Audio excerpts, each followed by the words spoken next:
Wanneer een gemeente enigstens hierdie tipe van bedreiging ervaar, wanneer jy as mense bedreiging ervaar, wanneer dinge deur mekaar loop in die kerk of in die gemeente, begin by God. Begin by God.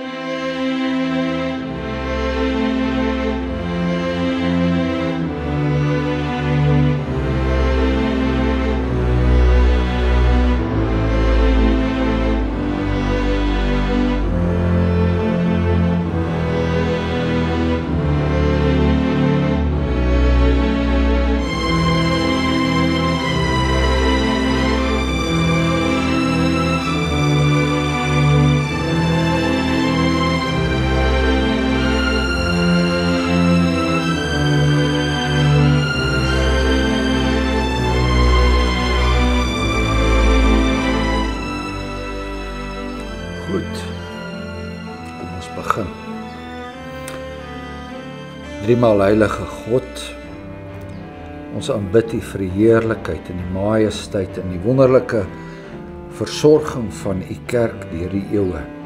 Ons aanbid U vir die genade wat ons gevind het, dat ons in daardie geskiedenis mag deel hierso, die genade wat ons gevind het om ook daaruit te leer, om ook daaruit bemoedig te word.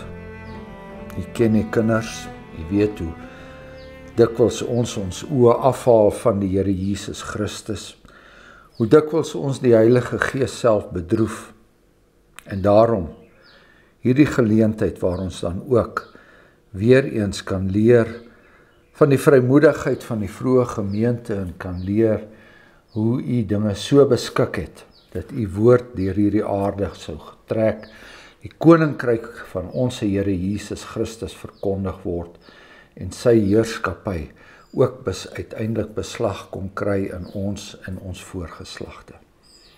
Ons bid dat U ons dan vergewe daar waar ons tekort skiet. Ons bid dat U met ons gemeente sal wees.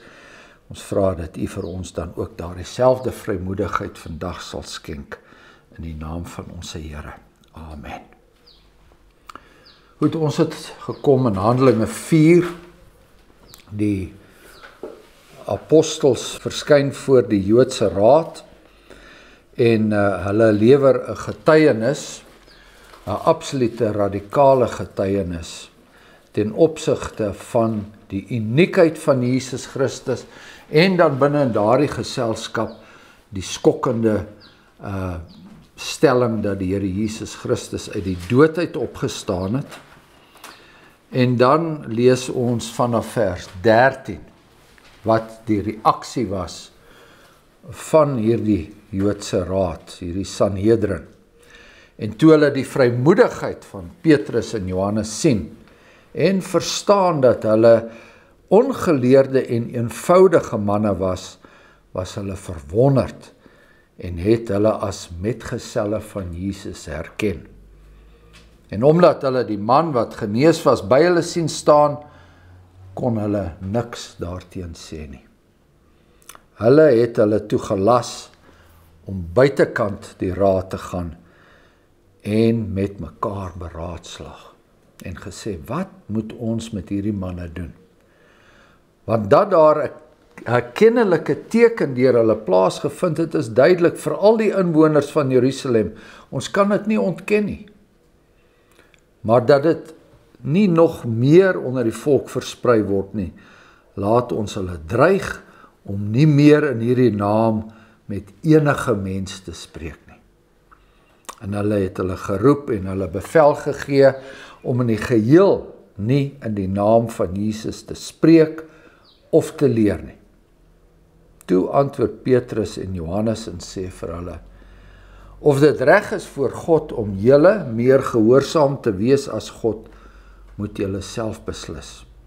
Want dit is vir ons onmoontlik om nie te spreek oor wat ons gesien en gehoor het nie. En nadat hulle nog dreigemente bygevoeg het, aangesien hulle geen rede kon vind om hulle te straf nie, het hulle ter wille van die volk hulle losgelaat. want almal het God verheerlik oor wat gebeur het. Want die man aan wie hierdie teken van genesing plaasgevind het, was meer as 40 jaar oud. En nadat hulle losgelaat was, het hulle na hulle eie mense gegaan en alles vertel wat die owerpriesters en die ouderlinge aan hulle gesê het. En toe hulle dit hoor, het hulle eendragtig die stem tot God verhef en gesê, Here, U is die God wat die hemel en die aarde en die see en alles wat daarin is gemaak het. Wat deur die mond van U knegt Dawid gesê het, waarom het die nasies gewoed en die volke nietige dinge bedink. Die konings van die aarde het saamgestaan en die owerstes het saam vergader teen die Here en teen sy gesalfde. Want waarlik, Herodes en Pontius Pilatus het saam met heidene en die volke van Israel vergader teen U heilige kind Jesus, wat U gesalf het, om alles te doen wat U hand en U raad vooruit bepaal het om plaas te vind. En nou, Here, let op hulle dreigemente en gee aan die diensknegte om met alle vrymoedigheid U woord te spreek. Deurdat U hand uitstrek tot genesing en tekens en wonders deur die naam van die heilige kind Jesus plaasvind. En toe hulle gebid het, is die plek geskud waar hulle saam was.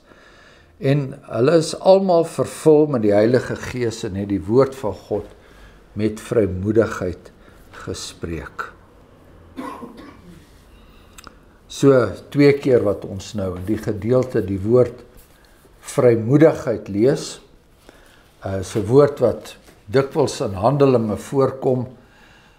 Die woord vrymoedigheid in Afrikaans sê nie alles wat eintlik in die Grieks staan as jy daai woord in die Grieks sou lees nie.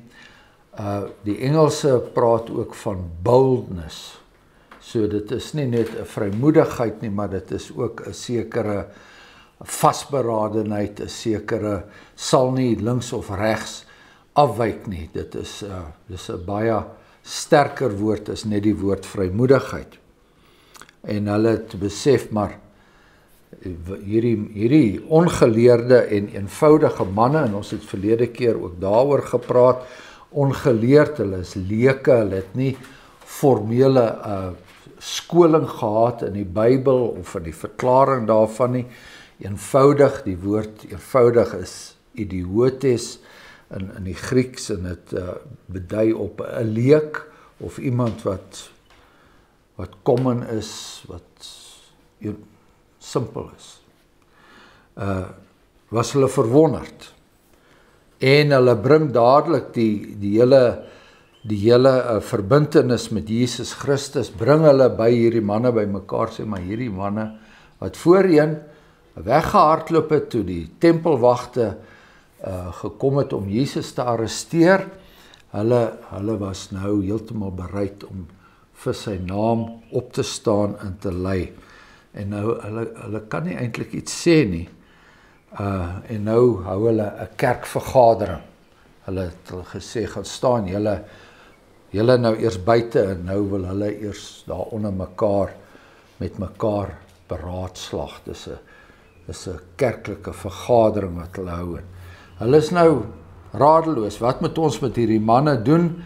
Want die probleem is dat daar hierdie teken plaasgevind het, en ons het dieselfde ding ervaar toe ons as ons die geskiedenis van Jesus lees, daardie tydperk, veral ook toe hy opgetrek het na Jerusalem. Hulle wou vir Jesus doodmaak. Hulle het lankal reeds afgespreek, hulle wil hom doodmaak, hulle wil hom uit die weg ruim. En in daardie tyd lees ons, het die Here Jesus Christus het Lazarus uit die dood uit opgewek. En dit het 'n groot opskudding veroorsaak. Dit het hulle soveel teruggesit in hulle planne om vir Jesus dood te maak, dat hulle sommer besluit het, maar hulle wil sommer vir Lazarus ook doodmaak, nadat Jesus hom opgewek het. Jy weet, daai stukkie bewys moet uit die weg uitgeruim uit die weg uitgeruim word. So hierdie tekens en wonders is 'n probleem, want die volk weet daarvan, hulle het dit gesien, hulle het dit ervaar, hulle het die prediking gehoor, so dit is polities moeilik om nou teen hierdie mense op te tree. Nie dat dit hulle in die toekoms gestop het om dit te doen nie, maar op hierdie stadium is hulle nou half radeloos. Hulle kan nie ontken dat hierdie ding gebeur het nie. Hulle sien die man dat daar langs hulle staan en wat genees is, maar hulle plan is toe dat ons hulle dreig. En hulle praat met die gesag van die Sanhedrin, die hoogste gesag, oor hierdie naam gaan julle nie verder preek nie. Julle gaan nie met enige mens verder preek oor 'n opstanding en oor die Here Jesus Christus en wie hy was en wat hy gedoen het nie. Hulle bevel gegee om geheel nie in die naam van Jesus te spreek of te leer nie. En dan volg hierdie baie bekende teks uit Handelinge 4 uit, wat ook in Handelinge 5 weer herhaal word. En dit is Petrus en Johannes wat antwoord, wat sê, of dit reg is voor God om julle meer gehoorsaam te wees as God, moet julle self beslis. Nou dit is ook weer eens 'n teks wat met groot versigtigheid hanteer moet word. Ons leer in die Bybel dat die Christen moet homself onderwerp aan gesag. Die Here Jesus Christus het homself ook onderwerp aan gesag. Dus met kwessie oor die tempelbelasting, onderwerp hy hom aan die gesag van die tempel. As dit kom oor die belasting wat aan die keiser moet betaal word, dan onderwerp, alhoewel daai belasting geweldig onregverdig was en uitbuitend was, sê die Here Jesus, nee, gee die keiser wat hom toekom. En so leer die apostel Paulus ons in Romeine 13, wees onderdanig aan die gesag, aan die staat wat oor julle gestel is. En hulle is daar vir 'n doel. Hulle is daar vir 'n doel. En dit is, selfs in hierdie land, is die gesag van die staat daar om die kwaad te onderdruk. Nou, ons kan ons sê wat ons wil oor daaroor en ons het ons gedagtes en ek het my eie gedagtes daaroor en dit is nie baie gunstig teenoor die staat en teenoor die mag van die polisie of wie ook al in die howe in hierdie land nie, maar hulle is daar en Paulus sê vir ons, hulle is daar en hulle is vir ons daar soos hy dit stel ten goeie. Hulle is vir ons daar ten goeie. En wanneer die apostel Petrus in sy eerste brief oor onderdanigheid skryf, hy doen dit daar in die 2de hoofstuk, dan sê hy, julle moet 'n voorbeeld stel as gelowiges. Julle moet onderdanig wees aan die staat. Julle moet onderdanig wees aan die owerhede wat oor julle gestel is. En julle doen dit as 'n voorbeeld vir die heidendom. Dat julle nie die boodskap van die evangelie beklad deur saam oproerig te wees of saam opstandig te wees of saam nou ja, daar kan op baie meer daaroor gesê word en daar's sekere dinge wat 'n mens in ag moet begin neem wanneer die staat totaal en al disintegreer en glad nie meer eintlik enige gesag kan handhaaf nie, en ek is jammer om te sê, maar die Suid-Afrikaanse staat is besig om daarheen te beweeg. Maar goed, op die stadium is dit staan. Maar nou kom hierdie woorde, as dit gaan oor die verkondiging van die naam van die Here Jesus Christus, het die staat geen seggenskap nie, onder geen omstandighede nie. En ek gaan net so 'n klein bietjie daarop uitbrei, want ons het 'n onlangse voorbeeld uit ons eie geskiedenis waar die staat by 2 geleenthede tydens die pandemie die eredienste in die kerke stopgesit het, wat hulle nie die reg gehad het om te doen nie. Daar's geen wêreldse mag wat die reg het om die vergadering van die gelowiges te stop nie. En wanneer dit daardie soort van dwang begin uitgeoefen word, dan kom hierdie teks ter sprake. Dis vir ons onmoontlik om nie te spreek oor wat ons gesien en gehoor het nie.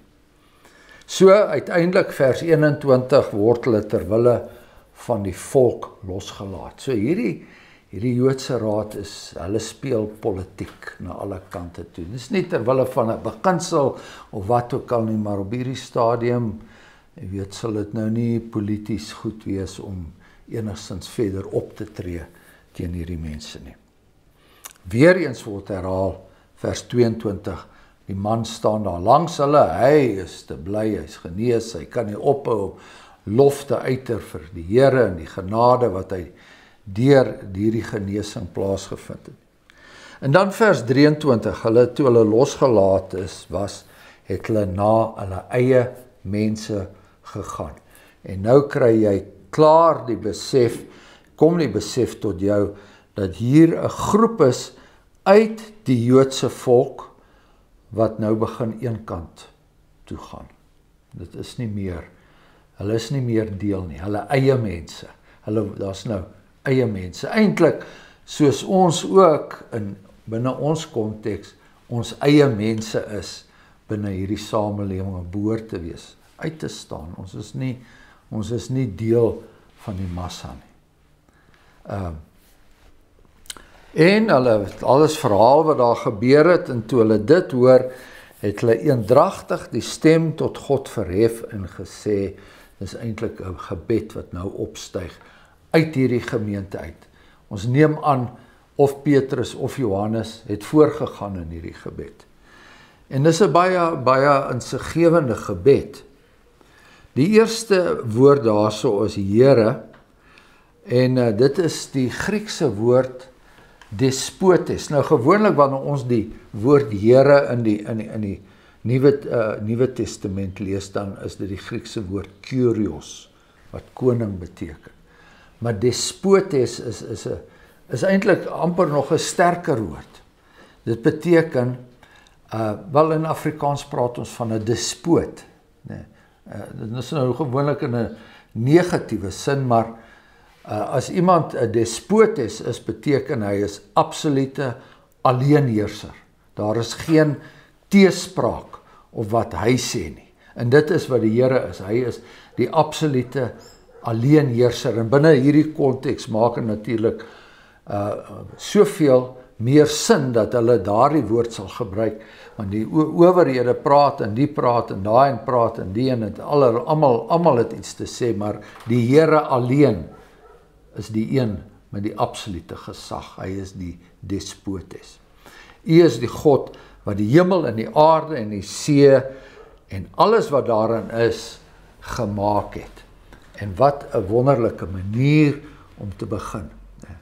Wanneer 'n gemeente enigstens hierdie tipe van bedreiging ervaar, wanneer jy as mense bedreiging ervaar, wanneer dinge deur mekaar loop in die kerk of in die gemeente, begin by God. Begin by God. 'n Engelse prediker wat ek een keer na geluister het die uitdrukking gebruik, het gesê, when the church is in a mess, of wanneer daar 'n bedreiging is, dan sê hy, think great things about God. Dis waar jy begin by God. Nee, nie by die probleem of by die bedreiging of wat ook al nie. Begin by God. En begin by God as die een wat die hemel en die aarde en die see, wat alles daarin is gemaak het. Dit is altyd punt 1 vir ons, om te begin as ons God nader. Dis hoekom dit so uiters belangrik is, dat 'n mens die evolusie leer sien vir wat dit is, 'n absolute lering uit die hel uit. Juis om om God net so 'n bietjie af te bring, net so 'n bietjie minder heerlik te maak as wat hy is. Dis die God wat die hemel en die see en alles wat daarin is gemaak het. En nou sien nou baie soortgelyke patroon in die boek Openbaring, dit is een van die in hoofstuk 4 vers 11, wanneer daar God lof gebring word, en dit is eintlik namens die kerk ook van alle eeue, hoofstuk 4 vers 11, U is waardig, o Here, om te ontvang die heerlikheid en die eer en die krag. Dink 'n bietjie aan die einde van die Onse Vader gebed. Want U het alles geskape en deur U wil bestaan hulle en is hulle geskape. Daar begin ons aanbidding by God. Romeine 1 vanaf die 18de vers, hoekom het God die wêreld oorgegee aan homoseksualiteit en allerlei ander uitwasse, want hulle wil nie God as skepper herken nie. En dan Jesaja 37, maar dis ook in 2 Konings, koning Hiskia, hier kom die Assiriërs, hulle wil Jerusalem inneem, hulle lewer ook allerlei dreigemente tot Hiskia, hulle per boodskap, en dan sien ons hy gaan, en nadat hy die boodskap gelees het, gaan hy op na die huis van die Here, en Hiskia daai boodskap uitgesprei voor die aangesig van die Here. Dit is amper soos hierdie gemeente wat hier so sê, Here, let op wat hierdie mense sê. Hiskia sprei dit voor die Here uit, hierdie dreigemente van die Assiriërs. En dan lees ons in Hiskia tot die Here gebid en gesê, o Here van die leerskare, God van Israel wat op die gerubstroon, U alleen, despoot is.